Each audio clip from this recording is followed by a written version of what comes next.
92.7 big FM पर वहीदा रहमान के जन्मदिन पर सुनिए उनके फिल्मी सफर की दिलचस्प कहानियाँ।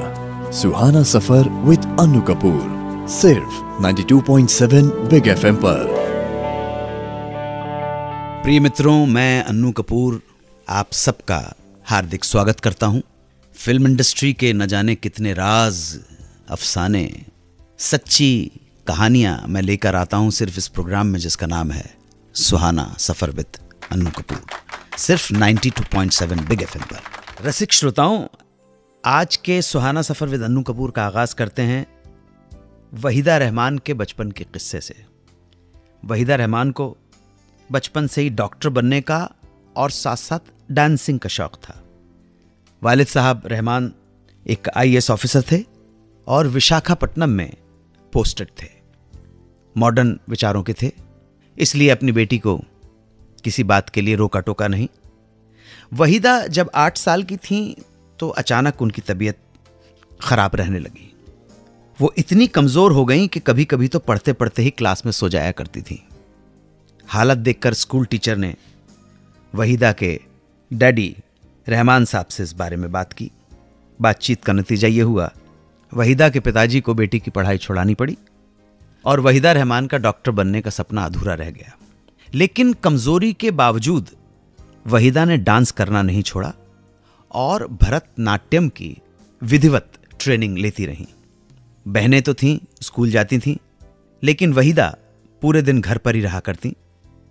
मगर अकेले में अक्सर शीशे के सामने अजीब अजीब सी शक्लें बनाती, अलग अलग एंगल से अपने आप को देखती।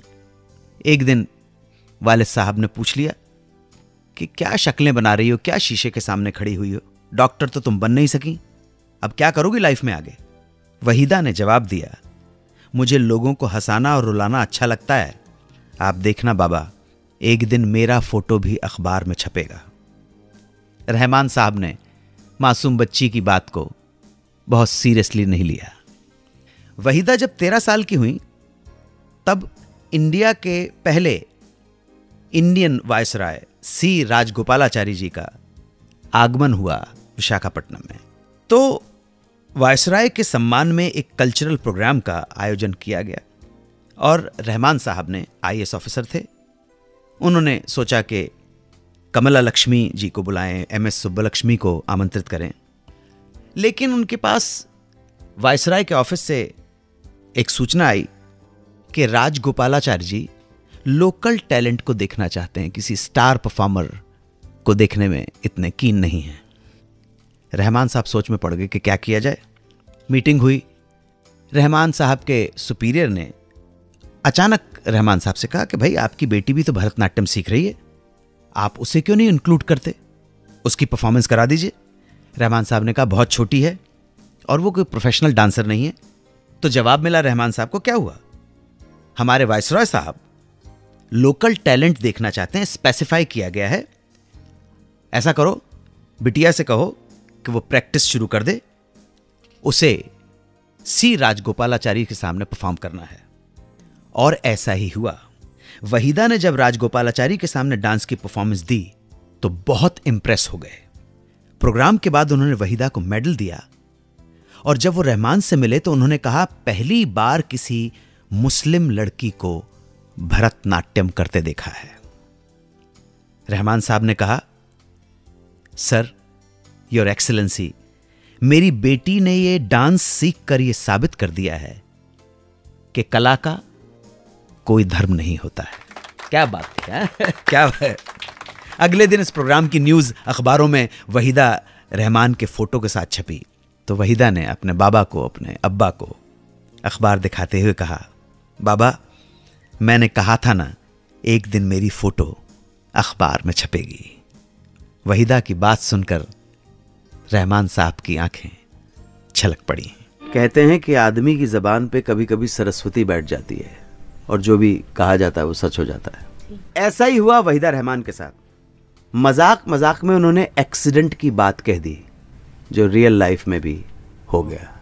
ये किस्सा क्या था, क्या मजाक था, रियलिटी में क्या हुआ, ये सब सुनाऊंगा थोड़ी देर में। आप सुनते रहें सुहाना सफर विद अन्नू कपूर, सिर्फ 92.7 बिग एफएम पर।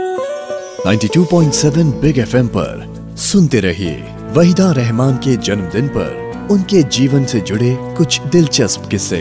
सुहाना सफर विद अन्नू कपूर, सिर्फ 92.7 बिग एफएम पर।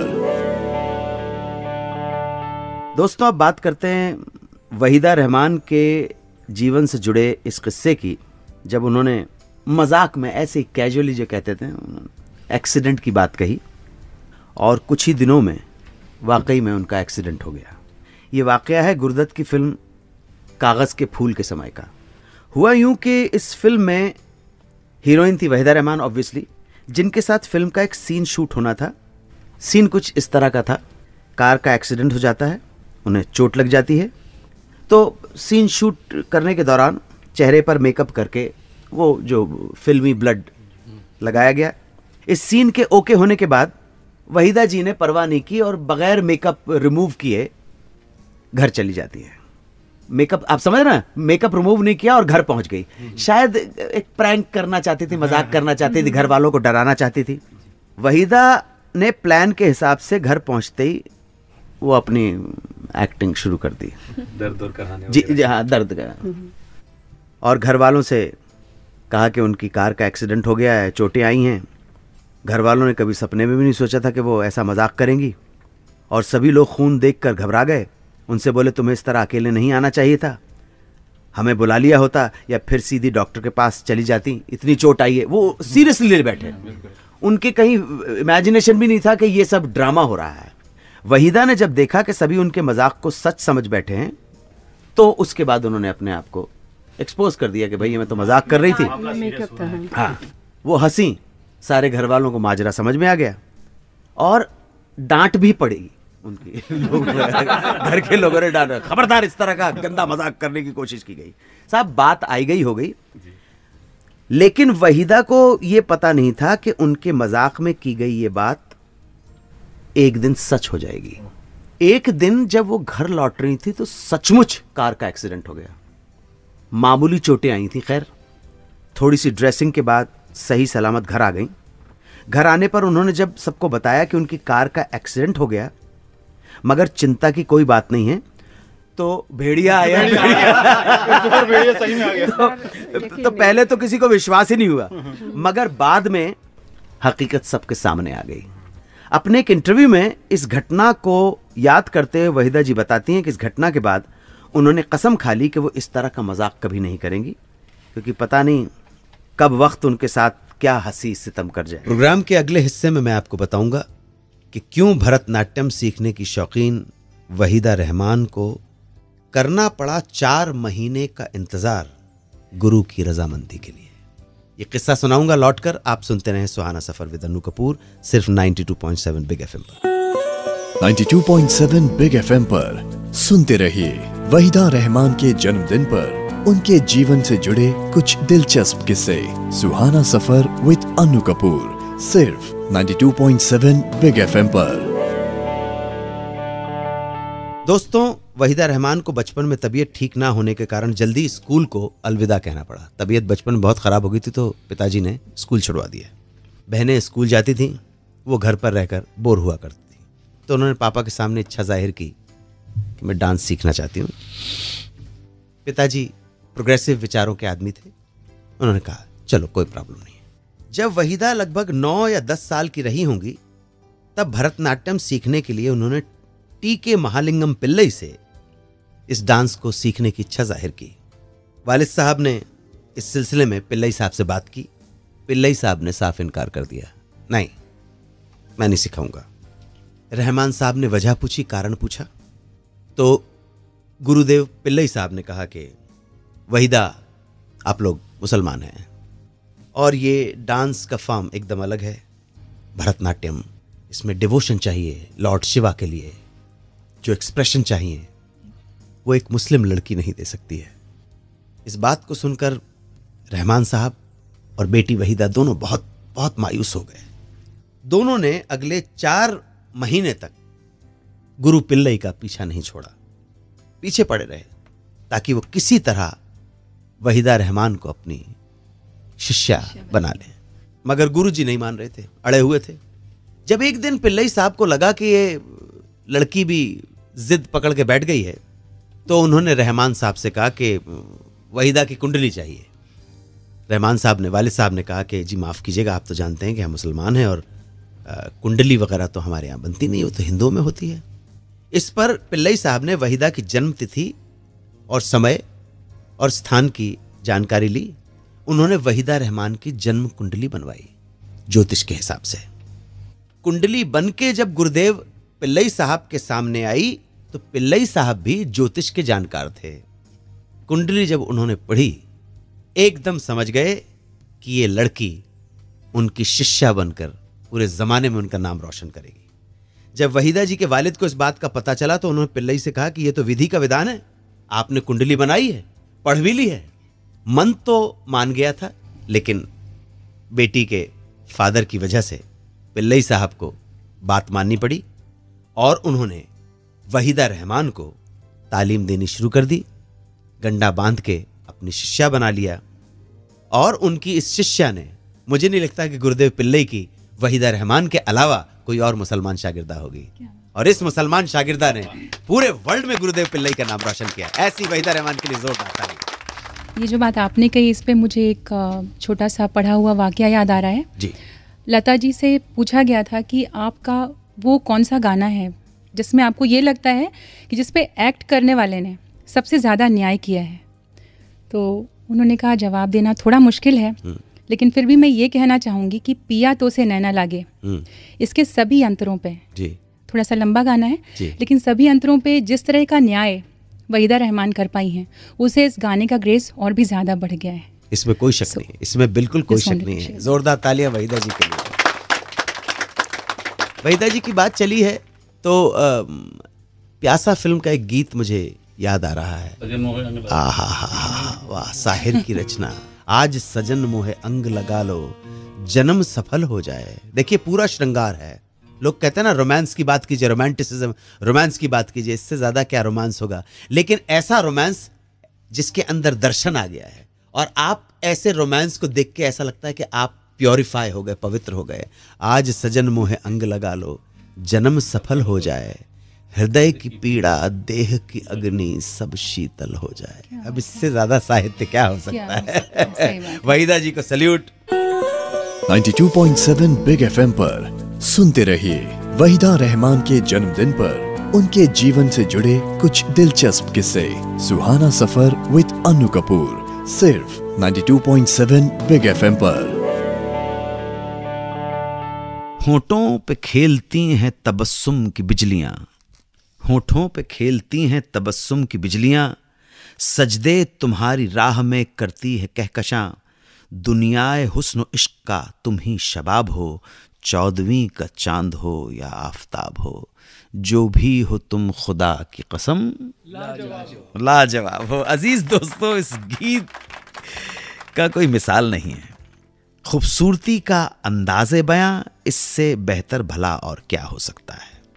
इस नगमे में वहीदा रहमान की खूबसूरती का ताब है, या शकील की शायरी का जलवा, रफ़ी के गायकी की अदायगी, या रवि साहब की मौसीकी, ये बताना बेहद मुश्किल है। इस गीत से जुड़ा एक वाक़या आपको बताना चाहूँगा। जब ये फिल्म बनी, उन दिनों कलर फिल्म बनाने की टेक्निक आ चुकी थी और गुरुदत्त साहब भी चाहते थे कि इस फिल्म को कलर में बनाया जाए, मगर इक्विपमेंट्स फॉरेन से मंगाना पड़ता था। ऑर्डर भी दिया जा चुका था, आने में देर हो रही थी, और इधर डिस्ट्रीब्यूटर्स चाहते थे कि फिल्म जल्दी बने।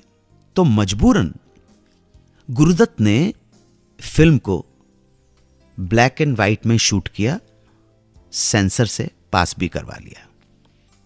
लेकिन फिर उन्हें न जाने क्या सूझा, इस गीत को फिर से शूट करने की ठान ली, वो भी कलर में।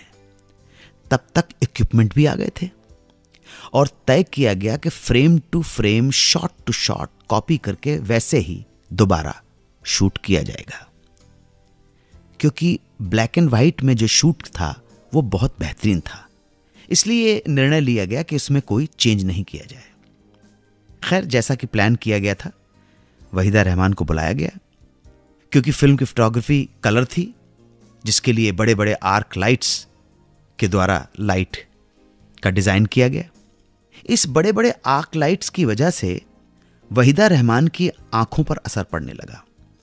किसी तरह से आइस पैक रख रख कर शूटिंग पूरी की गई। गुरदत्त जैसा चाहते थे वैसा ही रिजल्ट उन्हें मिला। गाना दोबारा सेंसर में भेजा गया, लेकिन सभी लोग तब भौंचक्के रह गए जब उन्हें पता पड़ा कि सेंसर बोर्ड ने फिल्म को पास करने से मना कर दिया। सेंसर बोर्ड ने इस गीत को बड़ा ही सेंसुअस मादक बताया। उन्हें समझाने की कोशिश की गई कि सब कुछ तो वही है सिर्फ कलर के सिवा, पर सेंसर का कहना था कि वहीदा रहमान की आंखें लाल हो रही हैं। इस बात को उन्होंने सेंसुअल एंड सजेस्टिव करार दे दिया कि ये थोड़ा सा मादक है, उत्तेजक है, सेक्सी है। सेंसर बोर्ड के लोगों को समझाने की सारी कोशिशें फ्लॉप हो गईं और इधर डिस्ट्रीब्यूटर्स फिल्म रिलीज करने के लिए जल्दबाजी कर रहे थे, तो जनाब ब्लैक एंड व्हाइट प्रिंट के साथ ही फिल्म रिलीज करनी पड़ी और हम दर्शक महरूम रह गए इस गीत को कलर में देखने के लिए। 92.7 बिग एफएम पर सुनते रहिए वहीदा रहमान के जन्मदिन पर उनके जीवन से जुड़े कुछ दिलचस्प किस्से। सुहाना सफर विद अन्नू कपूर, सिर्फ 92.7 बिग एफएम पर। फिल्म इंडस्ट्री में वहीदा रहमान अपने सौम्य शांत व्यवहार के लिए, स्वभाव के लिए जानी जाती हैं। बस एक राज खोसला का अगर किस्सा छोड़ दूं मैं, शुरुआत के दिनों का, सीआईडी के टाइम का, तो उनके साथ काम करते हुए कभी भी किसी भी फिल्मकार और निर्देशक को या उनके कलीग्स को कभी कोई शिकायत नहीं, और ना ही वहीदा रहमान ने किसी की शिकायत की। कई बार ऐसा हुआ कि शॉट के लिए तैयार हो जाती और एक्टर्स लेट आते, मगर दोस्तों जब भी गाहे बगाहे उन्हें गुस्सा आ जाता था या वो किसी की इनडिसिप्लिन या लैक ऑफ पंक्चुअलिटी से परेशान हो जाती थी, तो उसको सबक सिखाना भी वो अच्छे से जानती थी, फिर चाहे वो कितना ही बड़ा कलाकार क्यों ना हो। उनके इस गुस्से का सामना एक बार संजीव कुमार को करना पड़ा। संजीव कुमार हरि भाई सेट पर देरी से आया करते थे, जिसकी वजह से सभी बड़े परेशान होते थे। टाइम वेस्ट हो रहा है, पैसा वेस्ट हो रहा है। यह सिलसिला कई दिनों तक चलता रहा। तब आजिज होकर फिल्म के एक असिस्टेंट डायरेक्टर ने वहीदा जी को रिक्वेस्ट की, वहीदा जी प्लीज कुछ कीजिए, आप ही कुछ सबक सिखाइए। गुस्से से भरी बैठी वहीदा जी ने पूछा क्या करना चाहिए बताओ। तब उसने उन्हें कहा जैसे ही संजीव जी आए आप सेट से गुस्सा होकर चली जाएं। वहीदा जी गुस्से में तो थी, मगर उन्हें लगता था कि इससे बहुत ज्यादा नुकसान होगा, और ऐसा सोचकर उन्होंने फिल्म के निर्माता और निर्देशक से बात करने का फैसला लिया कि यार जरा उनसे भी बात कर लूं मैं। दोनों से बात करने के बाद प्रोड्यूसर डायरेक्टर ने भी मंजूरी दे दी और यह फैसला लिया गया, जॉइंट डिसीजन कहते हैं ना, कि रोज रोज के नुकसान से अच्छा है कि एक ही दिन जितना नुकसान होना है वो हो जाए, कम से कम आगे के लिए तो ठीक हो जाए। अब इंतजार हो रहा था।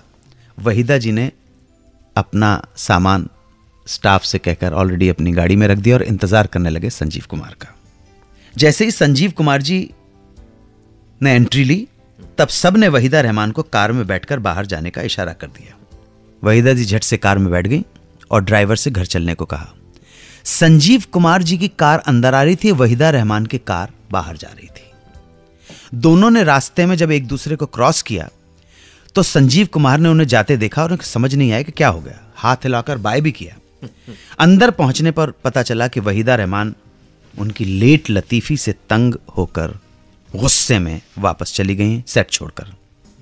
थोड़ी देर बाद जब वहीदा जी के पास फोन आया कि अब आप वापस आ जाइए, हरि भाई को अपनी गलती का एहसास हो गया और उन्होंने वायदा किया है दूसरों के टाइम का और पैसों का प्रोड्यूसर के ख्याल रखेंगे।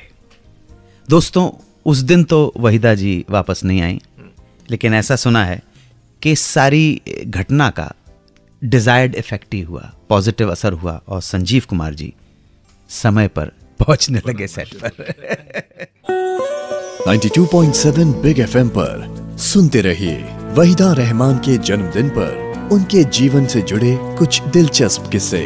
सुहाना सफर विद अन्नू कपूर, सिर्फ 92.7 बिग FM पर। जैसा कि आप जानते हैं, देवानंद की फिल्म गाइड इंग्लिश और हिंदी 2 भाषाओं में बनी थी। इंग्लिश में डायरेक्ट किया था टेड डैन्यूलस्की ने और हिंदी में यह फिल्म डायरेक्ट की थी विजय आनंद ने। फिल्म के इंग्लिश वर्जन को तो दर्शकों ने डिफरेंट क्लाइमेक्स की वजह से नकार दिया, मगर हिंदी में फिल्म खूब पसंद आई लोगों को। इस फिल्म में हीरोइन थी वहीदा रहमान, लेकिन जब यह फिल्म इंग्लिश में बन रही थी, इस फिल्म में वहीदा रहमान को एक सपेरे के साथ डांस सीक्वेंस करना था। सेट पे कास्ट एंड क्रू रेडी थे। सीन के पहले डायरेक्टर ने वहीदा जी से कहा, मैं चाहता हूं कि डांस के दौरान आप अपने आप में इतना इन्वॉल्व हो जाएं कि आपको आसपास का कुछ पता ही नहीं रहे और इसी मदहोशी में आपको सांप को पकड़ के उसके मुंह पे किस करना है। यार ये तो कुछ अजीब कुछ आता है। वहीदा जी ने सुना तो उन्हें हंसी भी आई और अजीब सा भी लगा। डायरेक्टर साहब को बोले ये पॉसिबल नहीं है। डायरेक्टर साहब बहस करने लगे कि इंडिया में तो ये आम बात है कि सांप निकलते हैं, लोग सांप से नहीं डरते हैं। बल्कि वेस्ट वालों का मैं एक बात हूँ कि वेस्ट के बहुत सारे देश अभी भी हैं जहाँ पे हमारे देश के बारे में कहते हैं India is a land of sadhus and snake charmers. Waheeda ji ने कहा आपको इन्फॉर्मेशन गलत है। सांप पकड़ना एक अलग बात है और किस करना तो बहुत बड़ी बात है। और ऐसा तो इंडिया में हर कोई नहीं करता, सिर्फ एक्सपर्ट लोग करते हैं। और माफ कीजिएगा, मैं इसकी एक्सपर्ट नहीं हूं। काफी बहस के दौरान चलते ही अचानक हैवी लाइट्स भी बहुत थी सेट के ऊपर, तो जो सांप पिटारे में बंद थे वो बौखला गए और वो जो सांप था वो छूटकर भाग निकला। जैसे ही खबर फैली कि सांप भाग गया है तो भगदड़ मच गई, पूरा कमोशन, लोग भाग रहे हैं। इसी बीच वहीदा से बात करे डायरेक्टर के कान में जैसे ही खबर पड़ी तो वो सबसे पहले अपनी जान बचा के भागे।